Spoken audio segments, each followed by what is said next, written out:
এতিয়া মাহমৰা বা যোগেন মোহনেই প্ৰথম নহয়। ইয়াৰ পূৰ্বেও মুখ্যমন্ত্ৰীয়ে একাধিক সমষ্টি যেনে ঢকুৱাখানা, নগাঁও, লখিমপুৰ, সৰুপথাৰ আদি সমষ্টি এক প্ৰকাৰৰ চিলমোহৰ মাৰি থৈ আহিছে।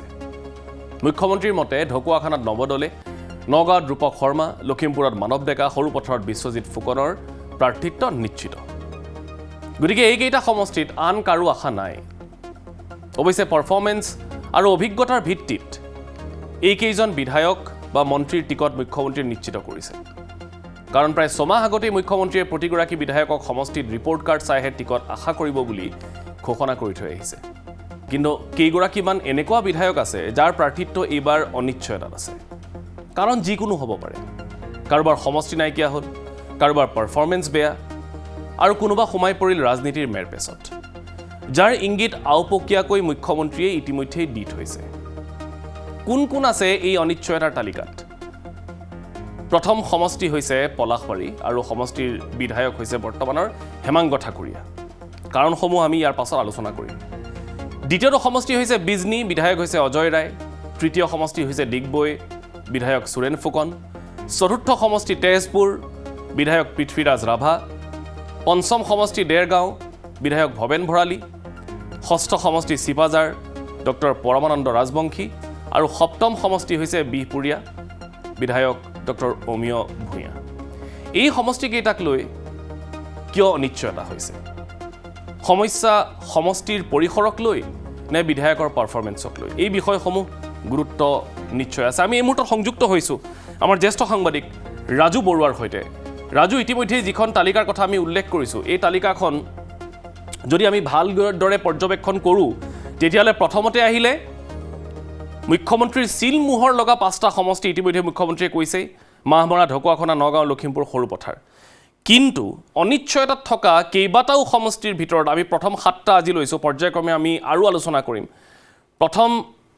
এই 7টা হৈছে পলাশবাৰী, বিজনী, ডিগবৈ, তেজপুৰ, দেৰগাঁও, চিপাজাৰ আৰু বিহপুৰীয়া। আমি যদি ৰাজু চমুকৈ এই সমষ্টিকেইটাৰ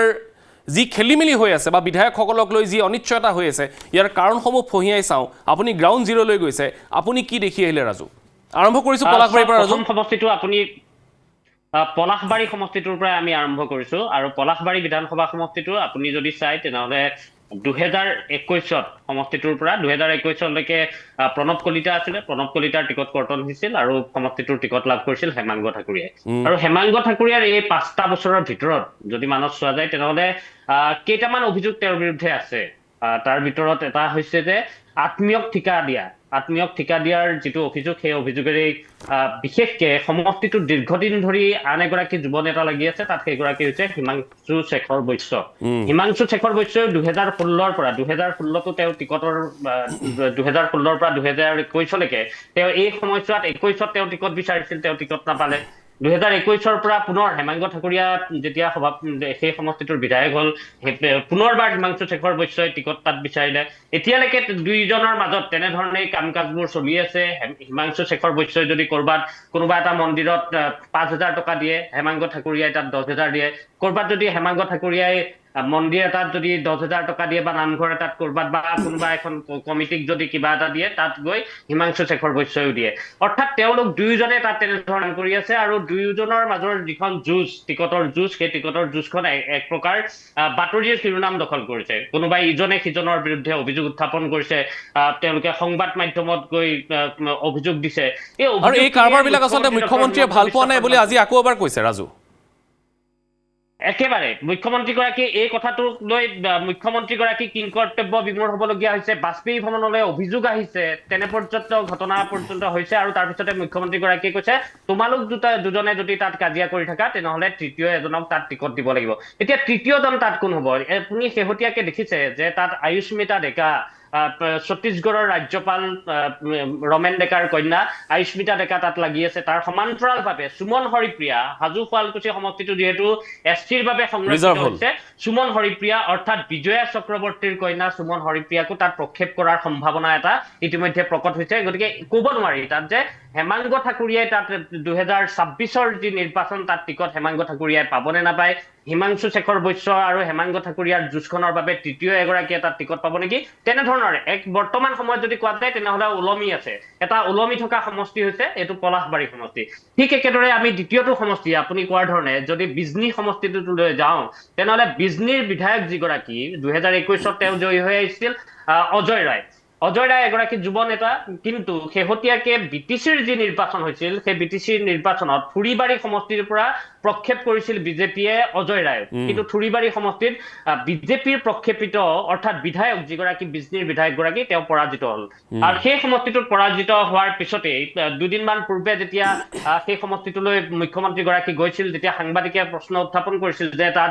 এইবাৰ কাক টিকট দিয়া হ'ব, তেতিয়া মুখ্যমন্ত্ৰীগৰাকীয়ে কৈছে যে বিজনী সমষ্টিটোত আমি যিহেতু এটা হৰা সমষ্টিৰ দৰে হৈছে, অৰ্থাৎ কোকৰাঝাৰৰ বা চিৰাঙৰ যিসমূহ সমষ্টিত বিজেপিয়ে নিৰ্বাচনত অৱতীৰ্ণ হৈছিল তাত হাৰিছে, গতিকে তাত আৰু নিৰ্বাচন খেলাৰ খুব মন এটা সেই উৎসাহটো মুখ্যমন্ত্ৰীগৰাকীৰ নাই। মুখ্যমন্ত্ৰীগৰাকীয়ে তাত অজয় ৰায়ক যে টিকট দিব সেই কথাটো মুকলিভাৱে তাত নাই কোৱা, অৰ্থাৎ সন্মুখতে সকলোৱে বিচাৰিছিল যে কাৰোবাৰ নাম ঘোষণা কৰক। আৰু সমষ্টিটোত যদি আমি চাওঁ তেনেহ'লে অজয় ৰায় তাত নিৰ্বাচনৰ বাবে লাগি আছে। ঠিক একেদৰে যদি চোৱা যায় তেনেহ'লে অৰূপজ্যোতি নাথ লাগি আছে, অৰূপ নাথ তাৰ সেই সমষ্টিটোত লাগি আছে, আৰু তাৰ লগতে অৰূপ কুমাৰ দে, তিনিগৰাকী আখৰৰ এই নেতা বৰ্তমান সেই সমষ্টিটোত আছে। অজয় অৰূপ আৰু অৰূপ অজয় অৰূপ আৰু অৰূপ আৰু অৰূপ নাথ আৰু অৰূপ দে, অৰ্থাৎ অজয় অৰূপ নাথ অৰূপ দে, ইয়াৰ ভিতৰত অজয় ৰায় এবাৰ থুৰিবাৰীত পৰাজিত হৈছে। আৰু ঠিক একেদৰে অৰূপ কুমাৰ দে যিগৰাকী বিজেপি যুৱ নেতা, যিগৰাকী EM আছিলে, প্ৰাক্তন EM বিটিচিৰ, সেই EM গৰাকীৰ বিৰুদ্ধে বিভিন্ন অভিযোগ আছে। বিভিন্ন সময়ত তেওঁৰ ডেম কেয়াৰ যিটো ৰাজনীতি, বিভিন্ন সময়ত বিভিন্নজনক বেয়া ব্যৱহাৰ কৰা, এই কথাবোৰে কৰবাত নহয় কৰবাত বিজেপিকো বিভিন্ন সময়ত কলঠেকত পেলাইছিল। আৰু বাজপেয়ী ভৱনত সেই প্ৰশ্নৰ মুখামুখি এদিন মুখ্যমন্ত্ৰী হ'ব লগা হৈছিল যে অৰূপ কুমাৰ দেৰ বিৰুদ্ধে আপুনি ব্যৱস্থা গ্ৰহণ কৰিব নাই। তেতিয়া মুখ্যমন্ত্ৰীয়ে অৱশ্যে কৈছিল যে অৰূপ কুমাৰ দে এগৰাকী সৰু ল'ৰা, আৰু সৰু ল'ৰাগৰাকীক মানুহে তেনেধৰণে আগবঢ়াই লৈ যাব লাগিব। কিন্তু এতিয়া টিকটৰ ক্ষেত্ৰত কি কৰিব, বিজনীত বিজেপিয়ে খেলিব নে নেখেলে, অজয় ৰায়ক তাত ৰাখিব নে অৰূপ নাথক তাত টিকট দিব নে অৰূপ কুমাৰ দেক দিব, এই কথাটো এতিয়ালৈকে স্পষ্ট হোৱা নাই। আমি দুটা সমষ্টিৰ কথা পাতিলো, যে পলাশবাৰী সমষ্টি, ঠিক একেদৰে বিজনী সমষ্টি। তাৰপিছত যদি আমি আন এটা সমষ্টিলৈ যাওঁ, আপুনি তৃতীয়টো সমষ্টি যদি চাই তেনেহ'লে বিহপুৰীয়া সমষ্টিলৈ আমি যাব পাৰো। যে বিহপুৰীয়া বিধানসভা সমষ্টি উত্তৰ অসমৰ এটা অন্যতম সমষ্টি, যিটো সমষ্টিত 2016-ত সেই সমষ্টিটোৰ পৰা বিধায়ক হৈছিল দেৱানন্দ হাজৰিকা, আৰু 2021-ত দেৱানন্দ হাজৰিকাৰ ঠাইত তাত টিকট লাভ কৰিছিল ডক্টৰ অমিয় কুমাৰ ভূঞাই। কিন্তু এই যি 5টা বছৰ, এই 5টা বছৰত অমিয় কুমাৰ ভূঞাৰ বিৰুদ্ধেও বিভিন্ন অভিযোগ উত্থাপন হৈছে, যাৰ বাবে এই সমষ্টিটোত এইবাৰ 2026-ত অমিয় কুমাৰ ভূঞাক প্ৰক্ষেপ কৰিব নে নকৰিব তাক লৈ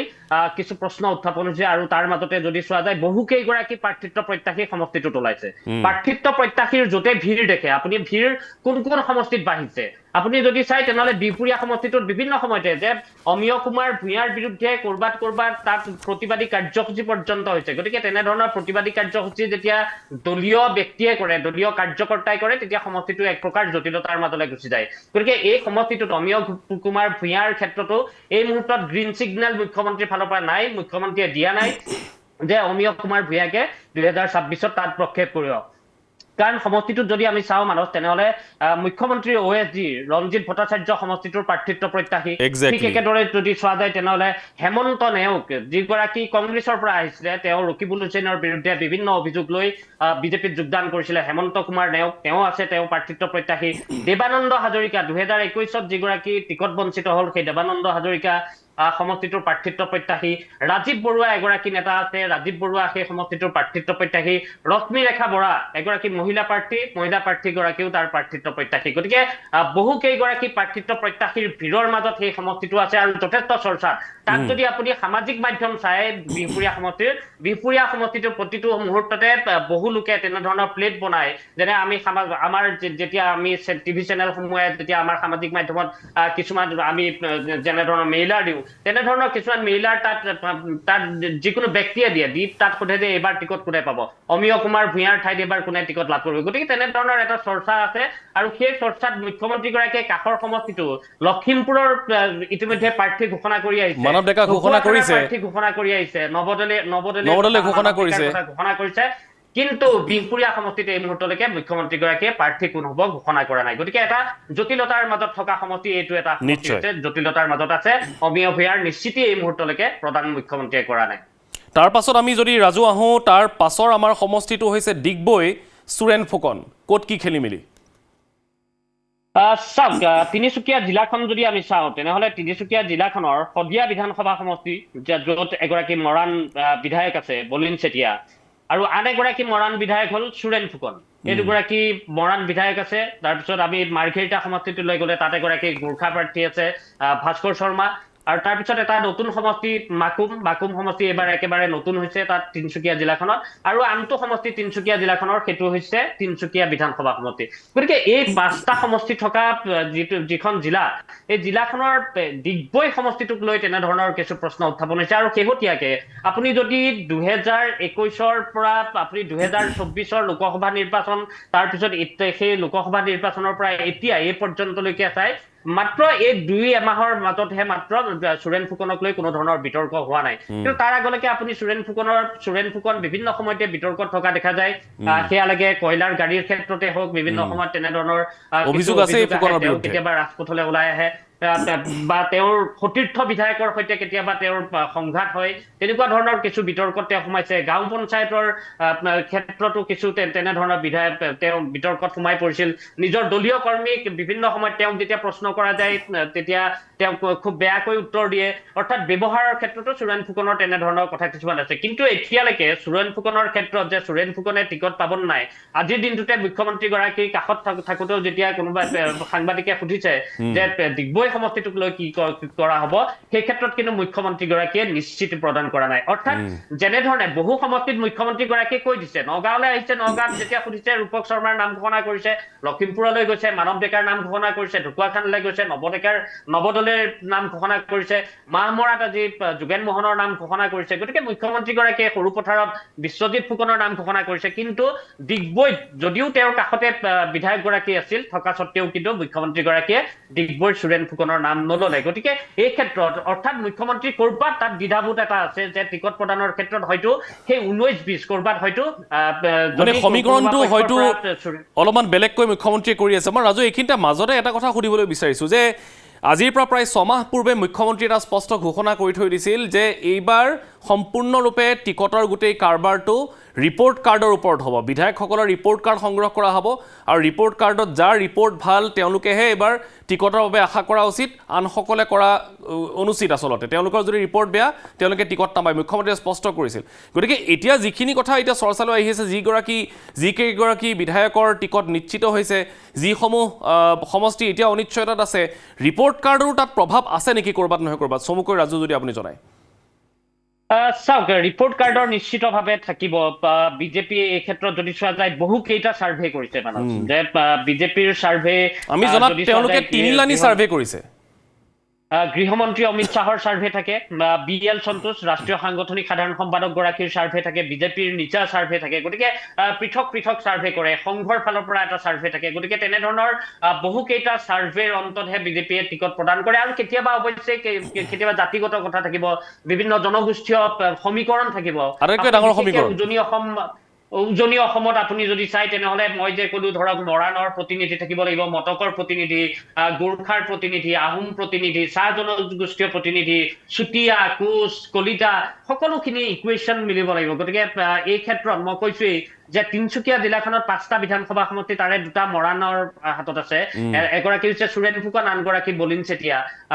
তাত এই জিলাখনত এগৰাকী গোৰ্খা প্ৰতিনিধি আছে এটা নতুন সমষ্টি হৈছে আৰু আনটো সমষ্টি হৈছে তিনিচুকীয়া বিধানসভা সমষ্টি য'ত এগৰাকী চাহ জনগোষ্ঠীয় প্ৰতিনিধি আছে গতিকে এই যি সমীকৰণ এই সমীকৰণৰ ক্ষেত্ৰত যে মৰাণ প্ৰতিনিধি এগৰাকী সুৰেন ফুকন হৈছে মৰাণ গতিকে মৰাণ দুগৰাকী বিধায়ক আছে তাৰ ভিতৰত এগৰাকী সুৰেন ফুকন গতিকে সুৰেন ফুকনক যদি টিকট কৰ্তন কৰা হয় কৰবাত তেওঁক 19-20 কৰবাত কিন্তু মৰাণ আনগৰাকীক মিলাব লাগিব গতিকে তেনেকুৱা ধৰণৰ কিছুমান কথাও থাকিব নিশ্চয়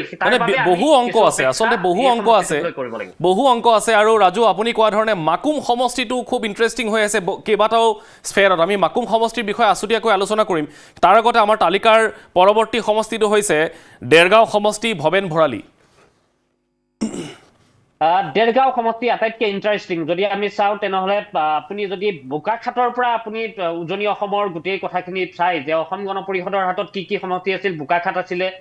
ঠিক একেদৰে দেৰগাঁও আছিল টিয়ক আছিলে তাৰ লগতে আমগুৰি সমষ্টিটো আছিল আৰু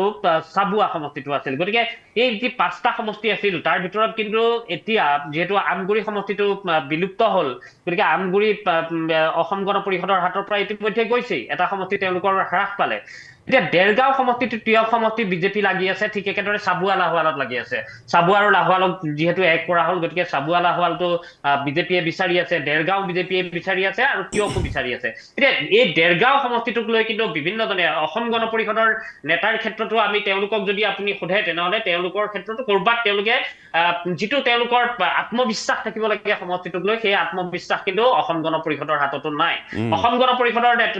বহু ক্ষেত্ৰত কয় যে দেৰগাঁও যদি তেওঁলোকৰ হাতত থাকে তেনেহ'লে ভৱেন ভৰালী অথবা নুৰুল চুলতানে তাত টিকট পাব অৰ্থাৎ তেওঁলোকৰ মাজতো তেনেধৰণৰ প্ৰতিদ্বন্দ্বী ইতিমধ্যে অসম গণ পৰিষদৰ ক্ষেত্ৰতো আহিছে যে আন এগৰাকী প্ৰতিদ্বন্দ্বী ওলাইছে যে ভৱেন ভৰালীৰ প্ৰতিদ্বন্দ্বী এতিয়া নুৰুল চুলতান তেনেকে টিয়কত কিন্তু আপুনি তেনেধৰণে দেখা নাপায় পৰিৱেশ বা চাবুৱা লাহোৱালত সেই পৰিৱেশ নাপায় বা আমগুৰিৰ পৰা প্ৰদীপ হাজৰিকা ইতিমধ্যে যিহেতু টিয়কলৈ আহিছে গতিকে তাতো তেনে পৰিৱেশ ইমানকে নাই কিন্তু দেৰগাঁৱৰ ক্ষেত্ৰত দুগৰাকী নেতা ইতিমধ্যে ওলাইছে ভৱেন ভৰালী বনাম নুৰুল চুলতান অসম গণ পৰিষদৰ ক্ষেত্ৰত আৰু বিজেপিৰ বহু কেইগৰাকী প্ৰাৰ্থী তাত লাগি আছে বিস্মিতা গগৈ প্ৰাক্তন মন্ত্ৰী কংগ্ৰেছৰ পৰা তেওঁ আহিছে বৰ্তমান উপসভা বিজেপিৰ বৰ্তমান সম্পাদিকা হৈ আছে বিস্মিতা গগৈ সমষ্টিটোৰ তেওঁ প্ৰাৰ্থিত্ব প্ৰত্যাশী পৰীক্ষিত দত্ত সমষ্টিটোৰ প্ৰাৰ্থিত্ব প্ৰত্যাশী আকাশ ফুকন সমষ্টিটোৰ প্ৰাৰ্থিত্ব প্ৰত্যাশী এতিয়া বিস্মিতা গগৈৰ কথা আপুনি উল্লেখ কৰিছে পৰীক্ষিত দত্তৰ কথা উল্লেখ কৰিছে আগতে আমি মুখ্যমন্ত্ৰী এটা সেটেলমেন্ট আগৰ এটা পেটাৰ্ণ দেখিছো যে যিসকলক হয়তো টিকট দিয়াৰ প্ৰৱণতা নাথাকে তেওঁলোকক অন্য এটা গুৰু দায়িত্ব অৰ্পণ কৰা হয় যাতে তেওঁলোকে টিকটক লৈ আৰু বৰ বেছি লাগি নাথাকে গতিকে বিস্মিতা গগৈ বা পৰীক্ষিত দত্তৰ ক্ষেত্ৰতো তেনেকুৱা এটা ইকুৱেশ্যনেই হ'ব পাৰে নেকি চাওক সেই কথাটো কৈ দিয়া টান এতিয়া আপোনাৰ এইবাবেই কৈ দিয়া টান যে বৰ্তমান সাধাৰণ সম্পাদক বিজেপিৰ অন্যতম এগৰাকী সাধাৰণ সম্পাদক ঋতুপৰ্ণ বৰুৱা তেওঁ ডিব্ৰুগড়ৰ প্ৰাৰ্থিত্ব প্ৰত্যাশী গতিকে অনুপ বৰ্মন তেওঁ টিহুৰ প্ৰাৰ্থিত্ব প্ৰত্যাশী ডিব্ৰুৰঞ্জন শৰ্মা তেওঁ নিৰ্বাচন খেলিছিলে সাধাৰণ সম্পাদক হৈ থাকোঁতে পল্লৱ লোচন দাস এগৰাকী অন্যতম সাধাৰণ সম্পাদক তেওঁ বৰ্তমান বিশ্বনাথ সমষ্টি বা ৰঙাপাৰা সমষ্টি দুটাকৈ সমষ্টিৰ তেওঁ প্ৰাৰ্থিত্ব প্ৰত্যাশী হিচাপে তেওঁ দাবী কৰে গতিকে এই যিটো তেওঁলোকৰ নিজৰ মাজতে যিখন বিষয়ববীয়া সমিতি আছে সেই বিষয়ববীয়া সমিতিৰ একেবাৰে টপমোষ্টত যিসকল আছে টপমোষ্টত থকা এই 4টা বিশেষকৈ সাধাৰণ সম্পাদকটো অন্যতম এটা শক্তিশালী পদবী আৰু এই শক্তিশালী পদবীত থকা যিসকল আছে তেওঁলোকে টিকট বিচাৰি আছে গতিকে বাকীখিনিৰ ক্ষেত্ৰত যদি তেওঁলোকে যদি কৰবাত টিকট পায় পল্লৱ লোচন দাসে যদি টিকট পাবলগীয়া হয় তেনেহ'লে সম্পাদিকা এগৰাকী বা উপসভাপতি বা কোনোবাই তেনেকুৱা ধৰণৰ বাকীখিনি যিখন লিষ্টত থাকিব তেওঁলোকো টিকটৰ বাবে দাবীদাৰ হৈ উঠিব গতিকে স্বাভাৱিকতে মানে অংকবিলাক বেলেগ বেলেগ ৰাজু আমি আৰু দুটা সমষ্টিৰ কথা খুব খৰতকীয়াকৈ আলোচনা কৰি লওঁ অগপৰ কথা যিহেতু ওলাইছে তেজপুৰ পৃথ্বীৰাজ ৰাভা কোনো ধৰণৰ পাৰফৰ্মেঞ্চ নাই আমি নিজেই জানো আৰু লগতে চিপাঝাৰৰ ডক্টৰ পৰমানন্দ ৰাজবংশী কি ৰিপৰ্ট পাইছে আপুনি এই দুগৰাকীৰ চাওক তেজপুৰৰ ক্ষেত্ৰত তেনেকুৱা ধৰণৰ কথাই কিন্তু অসম গণ পৰিষদ আৰু বিজেপিৰ যি মিত্ৰতা সেই মিত্ৰতাৰ বান্ধনো কিন্তু সঠিকভাৱে থাকিবও লাগিব সেইটো এটা কথা কৰবাত হয়তো এই যিটো এটা কথা ওলাইছিলে যে বিজেপিয়ে এইবাৰ অগপক টিকট এৰি দিব হয়তো সংখ্যাগতভাৱে একেই থাকিব কিন্তু ক'ৰবাত নহয় ক'ৰবাত ছাফল হ'ব পাৰে সমষ্টি সেইটোৰ খেলতো এই কেইটামান সমষ্টি হেৰুৱাব পাৰে নেকি অগপই চাওক এই ক্ষেত্ৰতে তেজপুৰ আৰু বৰচলা যদি চোৱা যায় তেনেহ'লে তেজপুৰ আৰু বৰচলা হয়তো তেনেকুৱা হ'ব পাৰে তেনেকুৱা সম্ভাৱনা এটা নিশ্চিতভাৱে আছে যে তেজপুৰ যদি বিজেপিয়ে লয় তেনেহ'লে বৰচলা বিজেপিয়ে অসম গণ পৰিষদক দিব লাগিব গতিকে তেনেকুৱা ধৰণৰ ৰদবদল এটা হ'ব পাৰে এটা বৰচলা সমষ্টিটো বৰ্তমান গণেশ লিম্বু তেওঁৰ বিজেপিৰ বিধায়ক আৰু অসম গণ পৰিষদৰ হাতত আছে তেজপুৰ পৃথ্বীৰাজ ৰাভা গতিকে যদি কেনেবাকে বিজেপিয়ে তেজপুৰটো গ্ৰহণ কৰে তেজপুৰটো লয় তেনেহ'লে বিজেপিয়ে অসম গণ পৰিষদক বৰচলাটো এৰি দিব লাগিব পাৰে তাতো কিন্তু এই যে গোৰ্খা ভোটৰ কথাটো আছে যে গোৰ্খা দুগৰাকী বিধায়ক আছে অসমত এগৰাকী মাৰ্ঘেৰিটা সমষ্টি ভাস্কৰ শৰ্মা আনগৰাকী গণেশ লিম্বু বৰচলা গতিকে এই ক্ষেত্ৰত বিজেপিয়ে তেতিয়া কিন্তু কৰবাত তেনেধৰণে এগৰাকী গোৰ্খা প্ৰতিনিধি আৰু এই দুটা সমষ্টিৰ ভিতৰত কৰবাত উলিয়াব লাগিব তেনেকুৱা ধৰণৰ কথা বতৰাবোৰো আছে গতিকে তেজপুৰ আৰু বৰচলাৰ ক্ষেত্ৰত হয়তো ৰদবদল হ'ব পাৰে আপুনি কোৱাৰ ধৰণে যে দুইটা দলৰ মাজত তেনেধৰণৰ যিখিনি কথা ইতিমধ্যে মুখ্যমন্ত্ৰীয়েও কৈছে যে ৰিচাফল হ'ব পাৰে আৰু হয়তো তেনেধৰণে অসম গণ পৰিষদে যদি অসম গণ পৰিষদক যদি বৰচলা দিয়ে বিজেপিয়ে তেতিয়া তেজপুৰ সমষ্টিটো ল'ব পাৰে মানে চেক্ৰিফাইচ কৰিবলগীয়া হ'ব পাৰে যদি আমি সিটিং এমএলএ চেক্ৰিফাইচ কৰিবলগীয়া হ'ব পাৰে নিশ্চিতভাৱে চেক্ৰিফাইচ কোনোবাই কৰিবলগীয়া হ'ব পাৰে ইয়াৰ ভিতৰত হয়তো পৃথ্বীৰাজ ৰাভাৰ টিকট নাথাকিব পাৰে বা ঠিক একেদৰে গণেশ লিম্বুৰ টিকট নাথাকিব পাৰে বা কোনোবা এজনৰ থাকিব পাৰে কোনোবা এজনৰ নাথাকিব পাৰে তেনেকুৱা ধৰণৰ ৰাজু চিপাঝাৰটোৰ কি অংক দেখিছে চিপাঝাৰ বিধানসভা সমষ্টি চাওক ডক্টৰ পৰমানন্দ ৰাজবংশী খুব নাটকীয় হৈছিল যেতিয়া 2021 টিকট লাভ কৰিছিল আৰু বিনন্দ শইকীয়া 2021 লৈকে সমষ্টিটোৰ বিধায়ক হৈ আছিল আৰু বিনন্দ শইকীয়া আপুনি এই মুহূৰ্তত বিনন্দ শইকীয়া কংগ্ৰেছৰ প্ৰাৰ্থিত্ব প্ৰত্যাশী সেই সমষ্টিটো চিপাঝাৰৰ আৰু পৰমানন্দ ৰাজবংশী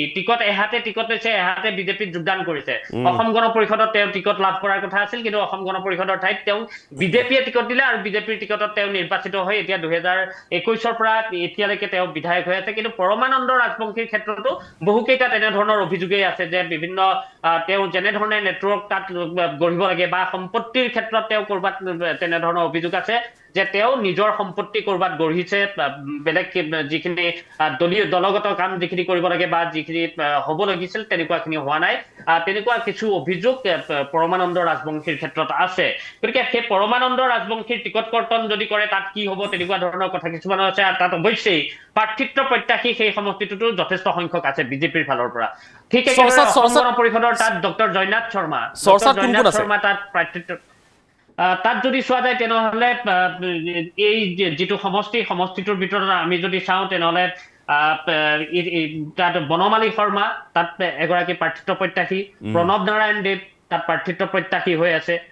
যিগৰাকী কোচ ৰাজবংশীয় নেতা তেওঁ প্ৰাৰ্থিত্ব প্ৰত্যাশী চিপাঝাৰ সমষ্টিৰ ঠিক একেদৰে বহুতেই ক'ব খোজে যে যদি মঙলদৈত কেনেবাকে নিমিলে তেনেহলে গুৰুজ্যোতি দাস বা বসন্ত দাস তেওঁলোকৰ ক্ষেত্ৰত সেই সমষ্টিটোলৈ শিফ্ট কৰিব পাৰে নেকি এই এনেধৰণৰ কথা কিছুমানৰ মাজত এই সমষ্টিটো আছে আৰু ডক্টৰ পৰমানন্দ ৰাজবংশী থকা সমষ্টিটোত জয়নাথ শৰ্মা যি প্ৰাক্তন মন্ত্ৰীগৰাকী অসম গণ পৰিষদৰ তেওঁ সমষ্টিটোৰ বৰ্তমান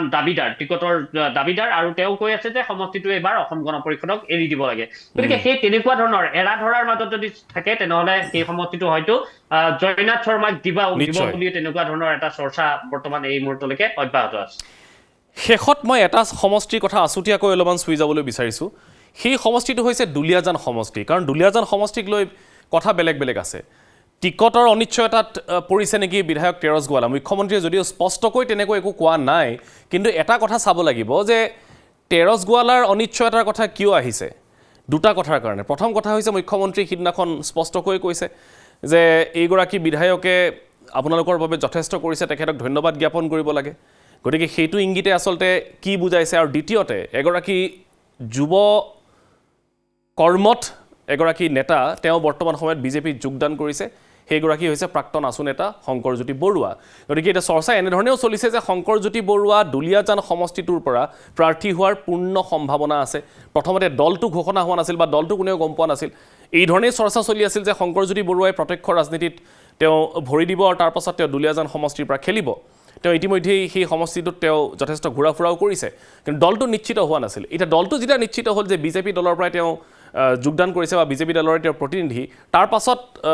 এতিয়া এনেকুৱা হ'ব পাৰে নেকি যে তেৰছ গোৱালাক সেই সমষ্টিটোৰ পৰা লাহেকৈ আঁতৰাই যুৱ নেতা হিচাপে কৰবাত নহয় কৰবাত শংকৰজ্যোতি বৰুৱাৰ স্থানটো তাত নিগাজি কৰিবলৈ মুখ্যমন্ত্ৰী এটা প্লেন কৰিছে ৰাজু এই ক্ষেত্ৰত আপোনাৰ ওচৰত কি ইনপুট আছে চাওক এই ক্ষেত্ৰত দুটা কথা যে আপুনি কোৱাৰ ধৰণে যে তেৰছ গোৱালা আমি সেই সমষ্টিটোলৈ গৈছিলো দুলীয়াজানলৈ আমি যেতিয়া গৈছিলো সদৰে সমষ্টিয়ে কৰিবলৈ তাত আমি এটা কথা দেখিছিলো নাহৰকটীয়া কাষতে থকা নাহৰকটীয়া সমষ্টিটো সেই সমষ্টিটোৰ তুলনা ৰাইজে কৰিছে 10 বছৰ তেৰছ গোৱালা 10 বছৰ হৈছে 2016 পৰা তেওঁ বিধায়ক হৈ আছে সমষ্টিটোৰ আৰু সকলোৱে সমষ্টিটোৰ এগৰাকী তেওঁ নিকা বুলি তেনেধৰণৰ কথা কয় তেওঁ চাইকেল লৈ বিধানসভালৈ আহে কিন্তু সমষ্টিটোৰ যেতিয়া ৰাইজৰ সৈতে আমি কথা পাতিছো তেতিয়া সমষ্টিৰ ৰাইজে এটা কথা কৈছে যে নাহৰকটীয়াৰ সমান ডেভেলপ হোৱা নাই 5 বছৰ মাত্ৰ হৈছে তৰংগ গগৈ নাহৰকটীয়াৰ বিধায়ক হৈছে 5 বছৰ হৈছে আৰু কিন্তু তৰংগ গগৈয়ে সমষ্টিটোৰ যেনে ধৰণে উন্নয়ন কৰিছে তেৰছ গোৱালাই সেই উন্নয়ন কৰিব পৰা নাই এইটো ৰাইজৰ কথা আমাৰ সদৰে সমষ্টিত তেনেধৰণৰ ৰাইজে মন খুলি তেওঁলোকে এই কথাবোৰ কৈছে যে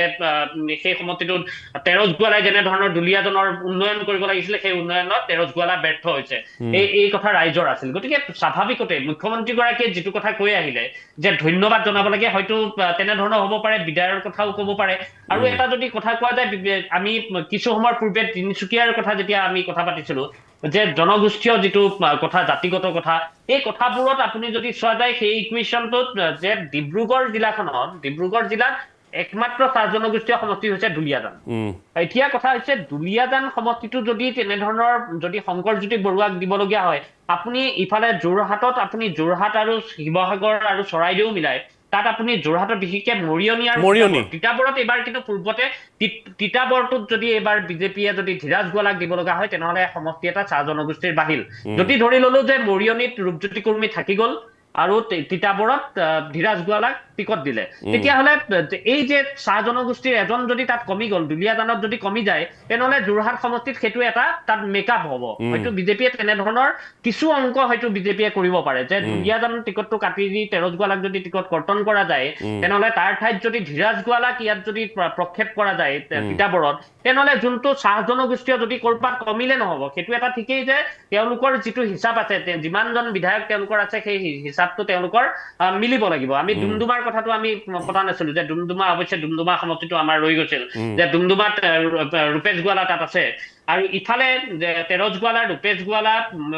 ৰূপজ্যোতি কুৰ্মী আৰু ইফালে সঞ্জয় কিষাণ। ইয়াৰ ভিতৰত যদি আমি চাওঁ, যদি এটা যদি কমি যায়, দুলীয়াজানটোত যদি কমাই দিয়া হয়, তেনেহ'লে ধীৰাজ গোৱালা ইয়াত সেইটো কিন্তু মেকআপ কৰিব। গতিকে যোৰহাট সমষ্টিত হয়তো তেনেধৰণে মেকআপ বিজেপিয়ে হয়তো কৰিব পাৰে। ইফালে আৰু ধীৰাজ গোৱালাৰ এণ্ট্ৰিটোৱে কিন্তু ক'ৰবাত নহয় ক'ৰবাত আমি যদি চাওঁ, ধীৰাজ গোৱালাৰ এণ্ট্ৰিটোৱে কিন্তু ক'ৰবাত ৰূপজ্যোতি কুৰ্মীকেও অলপমান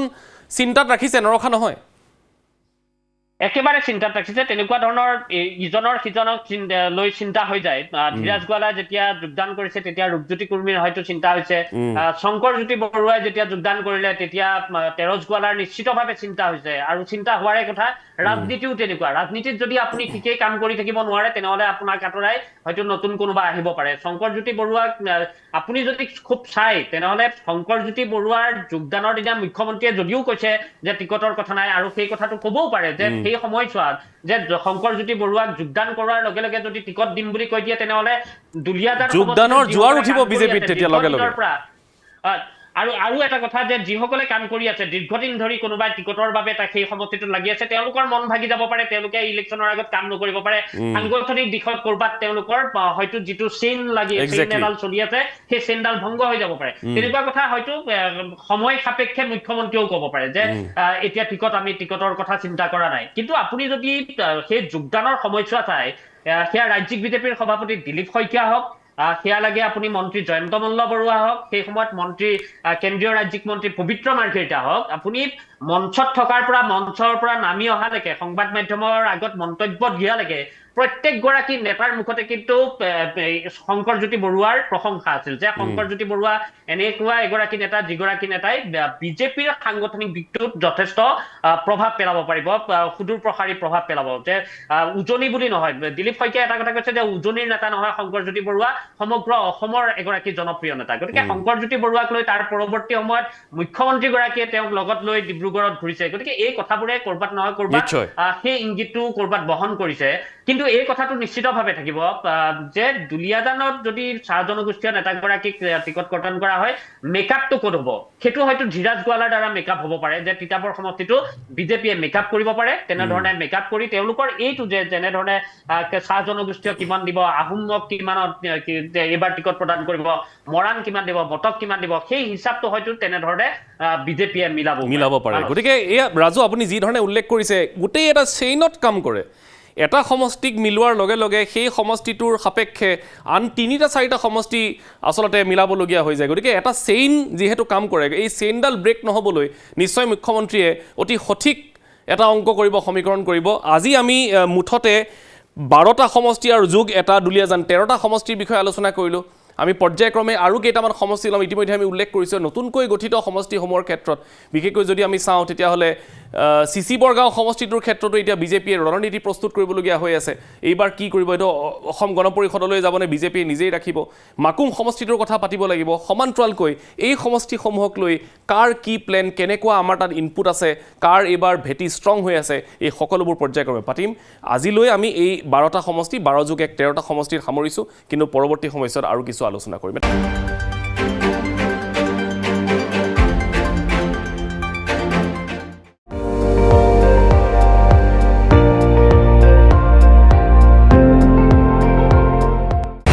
আপুনি চাই আছে ND24 সৰ্বশ্ৰেষ্ঠ নহয় সৰ্বোত্তমৰ দৌৰত